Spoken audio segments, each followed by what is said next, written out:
pas revenir, on sait que c'est la conséquence des événements de 1971, d'avril 1971, à Tuléar. À Tuléar où la gendarmerie va intervenir. Elle va intervenir de manière assez violente. Donc il y aura une violence qui sera assez importante.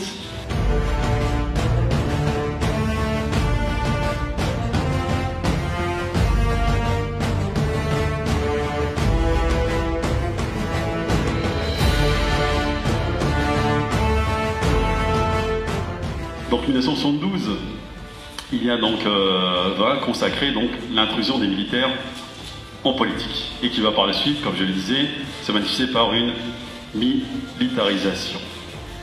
C'est-à-dire qu'ils vont exercer un pouvoir politique indépendant donc de la société de l'institution ou de la menace d'utilisation de la force.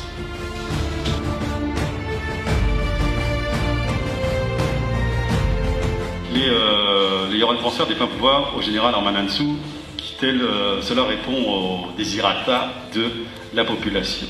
Donc on va voir que les forces armées vont devenir un acteur politique et vont se considérer comme le juge ultime du jeu démocratique et ils se voient comme la seule alternative crédible.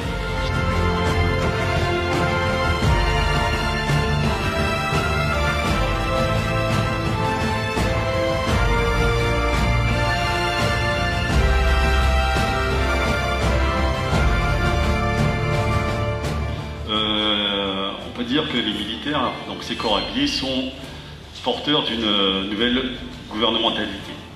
Donc à cette période, donc, il y a toute cette idée de nationalisation qui est mise en place, de malgachisation, et un certain nombre de politiques vont, bien sûr, et de militaires vont s'accaparer cela. Donc les militaires vont s'installer, comme je disais. Donc on aura donc cette bureaucratie militaire qui va se mettre en place, et donc bien entendu, cela ira de pair avec la politisation, mais également une transhumance d'un certain nombre de cette élite militaire qui va plus vouloir s'incruster dans l'appareil d'État. Donc on verra que les régimes malgaches successifs s'apparentent plutôt à des régimes bureaucratiques militaires, où nous serons en présence de fonctionnaires en uniforme. Donc il a été énoncé tout à l'heure que ces militaires ne vont pas uniquement être dans les institutions politiques, mais vont également nommés au sein des entreprises d'État.